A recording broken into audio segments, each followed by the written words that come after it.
Le mardi 27 février 2024, à la faculté de médecine du Kremlin-Bicêtre, les élus des conseils municipaux des villes partenaires de la vallée scientifique de la Bièvre ont travaillé ensemble à la préparation des 8e assises et au défi du campus santé Paris-Saclay dans la vallée scientifique de la Bièvre. La conférence de la vallée scientifique de la Bièvre, elle a été créée il y a presque 30 ans. C'est dire à quel point cela fait longtemps que ce territoire a pris conscience de la nécessité de porter des projets communs et de développer un devenir collectif. Aujourd'hui, l'objectif, c'est d'échanger avec vous toutes et tous, de vous informer, mais aussi de partager les enjeux de la vallée scientifique de la Bièvre avec vous qui êtes des élus municipaux, connaisseurs de votre ville, de l'action qui est la vôtre dans vos communes, mais aussi participants à cette dynamique plus globale et conscients, bien sûr, que nous sommes certes des acteurs et des élus de nos villes, mais que nous avons aussi une responsabilité plus large. Je ne peux pas, vous l'imaginer, ouvrir cette rencontre sans avoir bien évidemment une pensée et sans rendre hommage à Jean-Luc Laurent, maire du Kremlin-Bicêtre, qui nous a brutalement quittés le 11 janvier dernier. La collaboration entre la ville et le milieu académique revêt évidemment une importance particulière pour nous. Avec la VSB, cette collaboration est encore renforcée et nous sommes reconnaissants pour les avancées et les synergies qui naissent de ces échanges. Hélène nous l'a rappelé, ça fait presque 30 ans. C'est pas du tout d'avoir l'envie de se vieillir en permanence, mais enfin c'est bon de répéter qu'il y a 30 ans, je voudrais pas dire une longue marche, mais en tout cas une longue démarche s'est engagée au sud de Paris à l'initiative d'élus territoriaux et de maires. La vallée scientifique de la Bièvre, c'est un paysage, mais c'est aussi un paysage économique et social. Il y a de nombreuses personnes qui y travaillent et qui y vivent.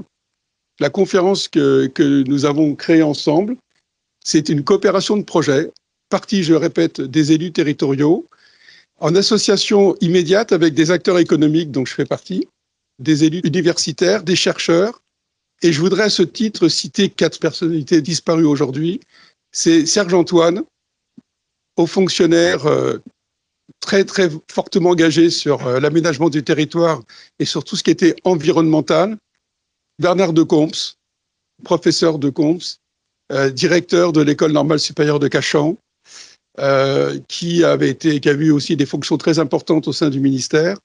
Bernard de Comps voulait absolument ouvrir son école, et notamment ses étudiants, sur l'environnement extérieur. Et les 2 dernières personnes que je tenais à citer, c'est Thomas Turtz, qui fut un directeur général extrêmement important, impliqué, avec aussi, comme ses successeurs, un fort caractère, mais qui a porté haut le drapeau de Gustave Roussy, et son directeur de la recherche, François Kourilski, qui fut aussi pendant longtemps directeur général du CNRS, et qui nous a révélé, après y avoir travaillé, pas simplement sur la base de l'intuition, en nous disant et en disant aux élus, est-ce que vous êtes conscients que sur ce territoire Hauts-de-Seine-Val-de-Marne, de la VSB, il y a la concentration en matière de recherche, l'équivalent de la 4e région française. Cette aventure que j'ai vécue depuis le début, depuis 1998, j'étais pas encore maire, j'étais conseiller général à l'époque. Elle continue à être une très belle aventure parce que c'est une coopération souple de projets. Et je trouve que c'est un très bel exemple de ce que nous devrions pouvoir faire un peu partout dans notre pays. On y arrive, et je regrette qu'aujourd'hui, on y arrive moins facilement parce que nous sommes un peu contraints par des sujets institutionnels, par des répartitions strictes de compétences, etc. Et nous avons essayé, je pense, justement pour lutter contre les contraintes qu'on veut nous imposer, eh bien nous avons essayé les uns et les autres de nouer des partenariats divers, variés, etc. Grâce à cette vallée sud, on dépasse des frontières et on sort un peu des logiques institutionnelles qu'évoquait Philippe, et je crois que c'est très important de parler projet et pas seulement institution. J'ai toujours pensé, effectivement, que ce territoire avait cette capacité à mettre en lien les choses et les gens, les acteurs économiques, les acteurs médicaux, les acteurs professionnels. Et donc, si vous voulez, j'ai toujours défendu effectivement cette idée que à contrario d'un ventre mou, il fallait que ça soit une force de frappe. Voilà, une force de frappe. 30 ans d'histoire, c'est aussi 30 ans d'évolution de notre territoire. Aujourd'hui, dans les projets qui ont été portés dans l'ensemble de nos villes, on voit bien qu'on est rentré dans une phase assez opérationnelle, notamment sur la question des mobilités, des transports, avec la 14, avec la 15, et avec un certain nombre des projets qui sont dans une phase de réalisation, que ce soit Campus Santé, le campus de Cachan, le centre-ville de Sceaux, ou le quartier de Montrouge, les Mathurins de Bagneux, enfin tous ces projets qui sont aujourd'hui en phase d'opérationnalité, mais surtout le contexte économique, social du territoire a profondément changé.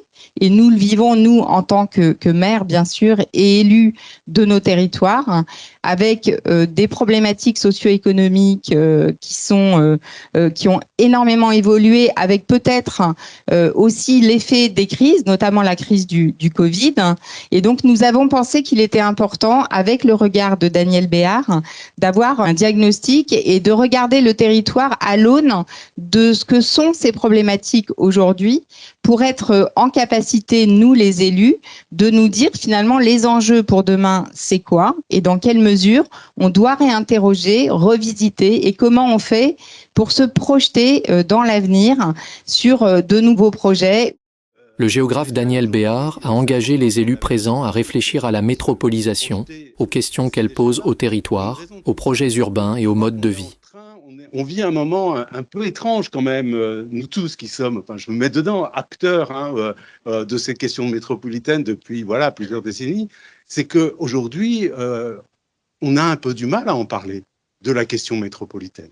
On a un peu du mal parce que au moment de la métropolisation, moi j'emploie plutôt métropolisation que métropole, parce que vous voyez, métropolisation, ça raconte l'histoire, la dynamique, plutôt que métropole, savoir si je suis une métropole, si j'en suis pas, si je suis de rang mondial, etc. Moi, je m'en fous un peu. C'est le processus qui m'intéresse. Et donc, la métropolisation, quand on se projette en arrière, pour le coup, dans les années 2000-2010, au moment où on a commencé à parler de Grand Paris, ou reparler de Grand Paris, c'était un peu le moment de la métropolisation triomphante. C'est-à-dire le moment où on était tous en train de se dire, il faut investir parce que le Grand Paris, c'est le moteur de la France, c'est la place de la France dans le monde, ça redistribue à l'échelle nationale, etc. Et donc, on n'a pas hésité, l'État n'a pas hésité à annoncer 30 milliards, à annoncer ce qui est aujourd'hui en train de se réaliser, etc. Sauf que, à 10-15 ans après, on n'est plus du tout dans le même contexte.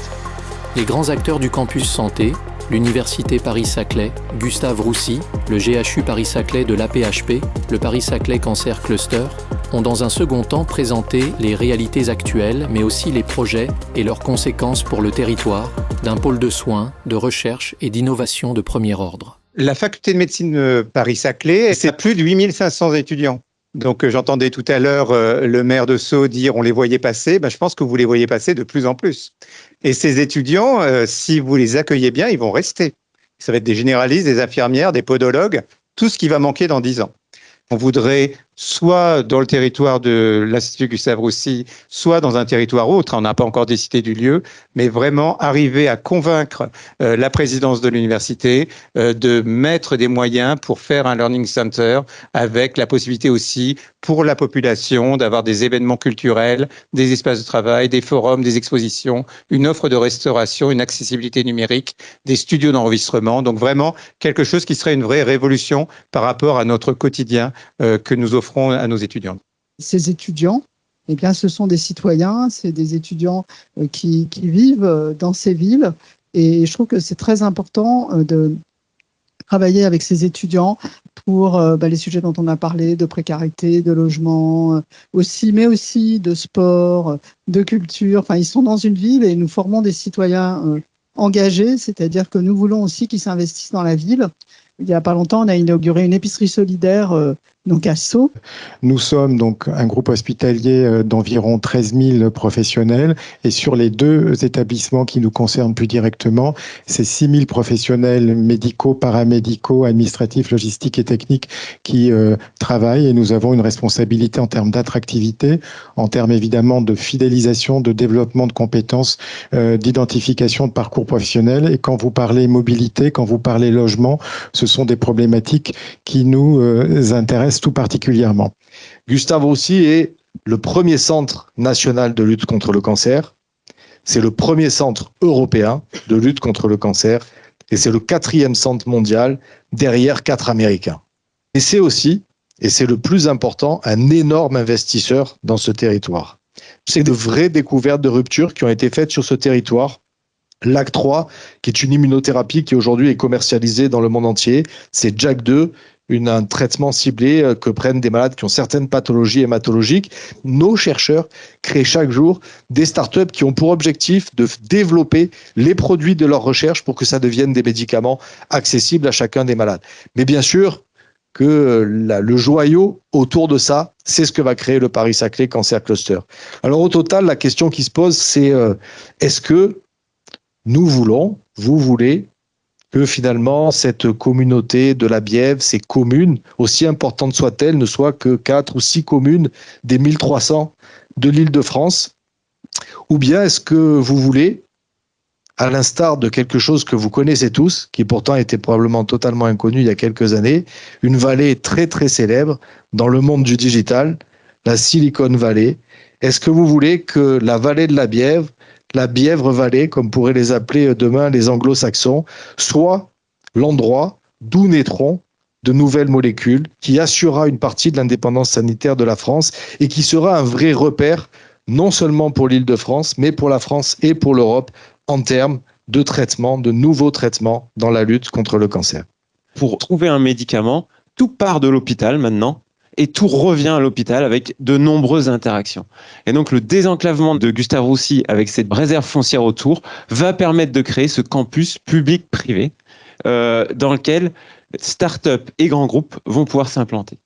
Si on veut que l'excellence de la recherche française arrive en solution pour les patients, il faut que les start-up se développent. Actuellement, on devrait avoir 4 à 5 fois plus de start-up que ce qu'on a actuellement, vu les forces qu'on a en recherche fondamentale. Notre projet, c'est de développer des solutions pour sauver les patients et que ça se fasse ici en France en développant l'emploi entre 5 000 et 7 500 emplois au pied de Gustave Roussy. Tout est travaillé en fonction des usages. C'est-à-dire que c'est, encore une fois, c'est les habitants. On parlait des Cachanais tout à l'heure, c'est comment les Cachanais peuvent rejoindre la gare, comment ils vont traverser le fort de la Redoute, comment on va activer tous ces espaces pour que les chercheurs, quand ils ont fini de chercher, ils sortent et qu'ils se retrouvent pas au milieu de rien, qu'ils se retrouvent vraiment au milieu de la ville. Donc ça fait quelques années que je fais de l'aménagement. Très honnêtement, c'est un projet urbain qui a du sens. Ma conviction et notre conviction, et c'est ce qui a été dit, je trouve, dans la multitude des interventions d'Hélène, notre présidente, sur la vallée scientifique de la Bièvre, mais dans les différentes interventions, c'est de comprendre en quoi la compréhension des domaines qui sont les vôtres, qui sont du coup les nôtres comme citoyens, les enjeux de la science, de la recherche, de la santé, du soin, pas seulement depuis 2020 et la crise Covid qui nous a rappelé brutalement ces enjeux-là et parfois en nous les jetant à la figure, mais en quoi ces enjeux sont constitutifs d'un développement de la ville et de ses propres problématiques. Il y a 40 ans, j'étais ici et on m'a proposé de travailler à l'étranger, etc. Mais j'ai toujours voulu revenir ici parce que j'ai toujours senti que Paris-Saclay, la communauté de la vallée scientifique de la Bièvre, les mairies, les élus pouvaient nous apporter quelque chose. Et on voit maintenant Gustave Roussy, la séance publique et les hôpitaux du territoire développer des projets extraordinaires.